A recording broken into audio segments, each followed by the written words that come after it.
Johnny Depp को न केवल हॉलीवुड में बल्कि पूरी दुनिया में उनकी एक्टिंग और यूनिक कैरेक्टर के दम पर जाना जाता है। उन्हें हॉलीवुड में one of the most versatile actors में से एक माना जाता है और इसीलिए आज हम इस वीडियो में जॉनी डेप के बारे में 20 ऐसे इंटरेस्टिंग फैक्ट्स लेकर आए हैं जो जॉनी डेप की हम्बल पर्सनैलिटी को डिफाइन करते हैं। लेकिन वीडियो में आगे बढ़ने से पहले मेरी आपसे गुजारिश है कि इस चैनल को सब्सक्राइब और बेल आइकन जरूर प्रेस करें ताकि आपको मेरे आने वाली वीडियोस का नोटिफिकेशन मिलता रहे। तो चलिए शुरू करते हैं।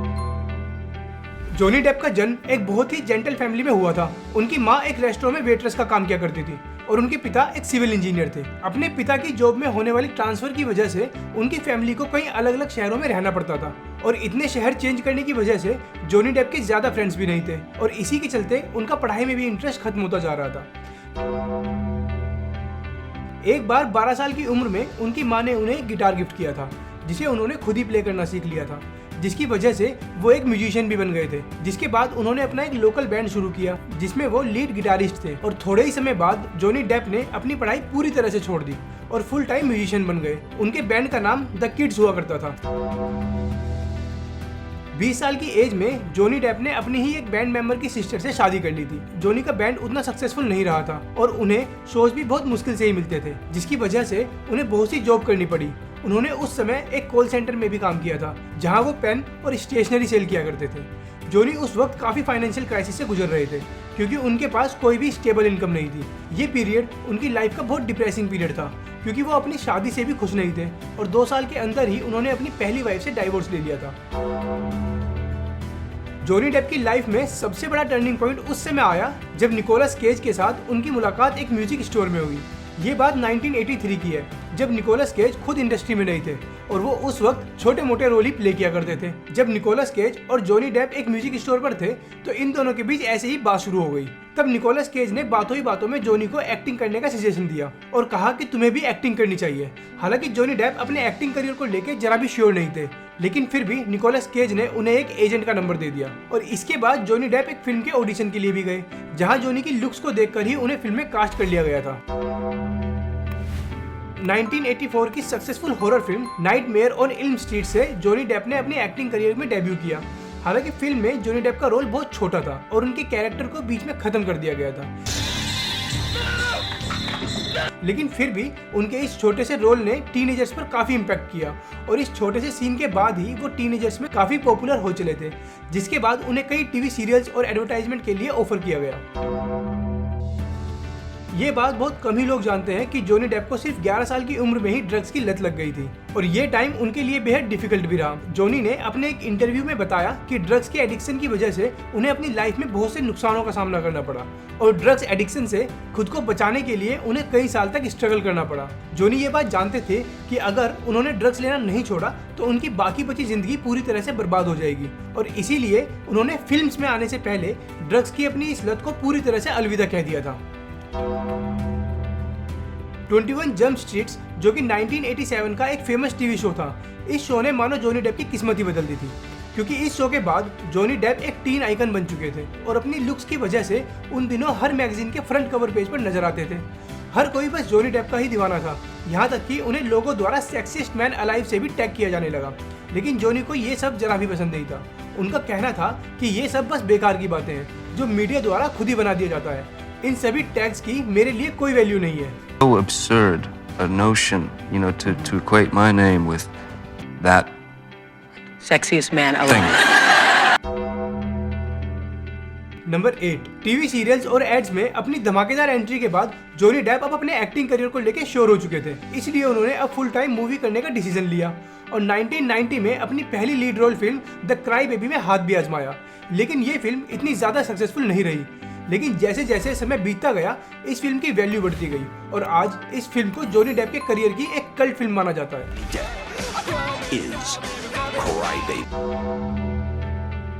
इंडियन फेमस नोवेल संत राम पर एक फिल्म बनने वाली थी जिसमें जॉनी डेप को कास्ट किया जाने वाला था।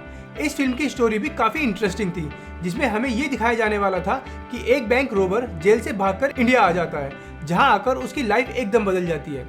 इस फिल्म में जॉनी डेप के साथ अमिताभ बच्चन को दिखाया जाने वाला था, लेकिन अमेरिका में उस समय राइटर्स की स्ट्राइक चल रही थी जिससे ये फिल्म डिले होती चली गई और फिर बाद में डायरेक्टर और प्रोड्यूसर ने भी इस फिल्म से बैकआउट कर लिया। Because of what's going on with the writers' strike and everything,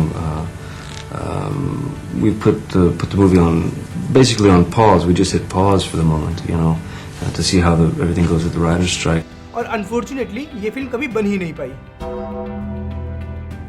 Johnny Depp एक अच्छी पर्सनैलिटी होने के साथ साथ एक अच्छे इंसान भी हैं और उनकी इंसानियत का पता इस बात से लगाया जा सकता है कि हीथ लेजर, जिनको आप और हम जोकर के नाम से भी जानते हैं, उनकी last film Imaginarium doctor Parnassus Johnny Depp के साथ ही थी, लेकिन फिल्म की शूटिंग के बीच में ही हीथ लेजर का निधन हो गया था और इसके बाद जॉनी ने ही उनकी फैमिली की मदद की थी।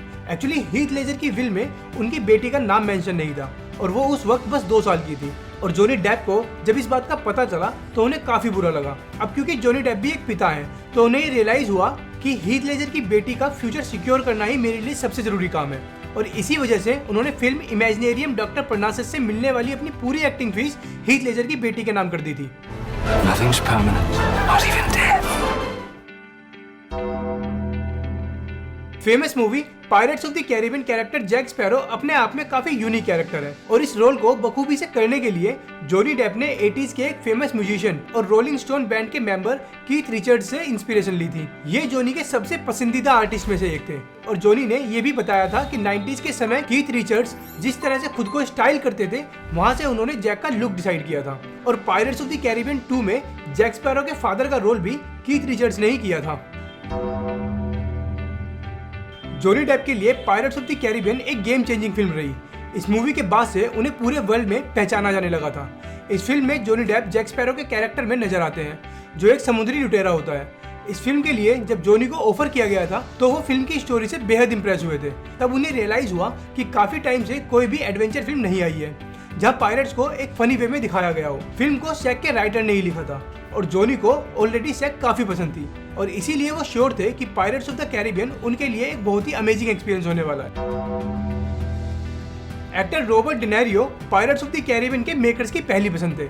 यहाँ तक कि स्क्रिप्ट के वक्त भी मेकर्स रॉबर्ट डिनेरियो को ही फाइनलाइज करना चाहते थे, लेकिन रॉबर्ट डिनेरियो खुद को इस रोल में इमेजिन ही नहीं कर पा रहे थे और इसके बाद मेकर्स के पास 2 और ऑप्शन थे, जिम कैरी और मैथ्यू। और जिम कैरी पर यह रोल सबसे ज्यादा फिट भी होता था, लेकिन प्रोडक्शन में डिले होने की वजह से जिम कैरी ने इस फिल्म को रिजेक्ट कर दिया था और एंड में ये रोल जॉनी डेप पर ही फाइनलाइज किया गया। और अब जॉनी डेप के अलावा जैक स्पैरो के रोल में किसी और को इमेजिन कर पाना इम्पॉसिबल है। जॉनी डेप ने पायरेट्स ऑफ द कैरिबियन के इस कैरेक्टर में अपनी एक्टिंग के दम पर पूरी दुनिया में अपनी एक अलग पहचान बना ली है। जॉनी डेप की film the Nick of time से बॉलीवुड के डायरेक्टर भी इंस्पायर हो गए थे और इसीलिए शाहरुख खान की फेमस फिल्म बादशाह के बहुत से सीन जॉनी डेप की निक ऑफ टाइम से ही कॉपी किए गए थे।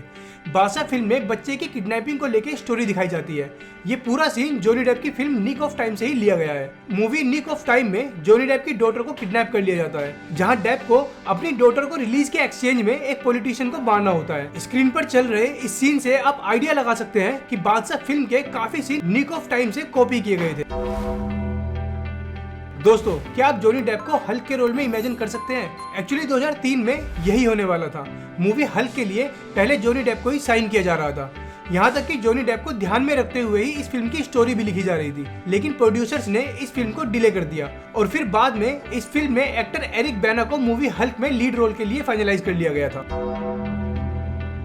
जॉनी डेप ने लियोनार्डो डिकैप्रियो के साथ व्हाट्स ईटिंग गिलबर्ट ग्रेप में पहली बार काम किया था। यहाँ से दोनों बड़े एक्टर एक दूसरे से पहली बार मिले थे, लेकिन उस समय लियोनार्डो डिकैप्रियो बस 19 साल के ही थे। जॉनी ने खुद ये कन्फेस किया कि मेरा बिहेवियर लियो के लिए अच्छा नहीं था। मैं शूटिंग के वक्त लियो पर बहुत गुस्सा किया करता था, लेकिन मुझे पता था कि लियो आगे जाके एक बहुत ही बड़ा एक्टर बन जाएगा।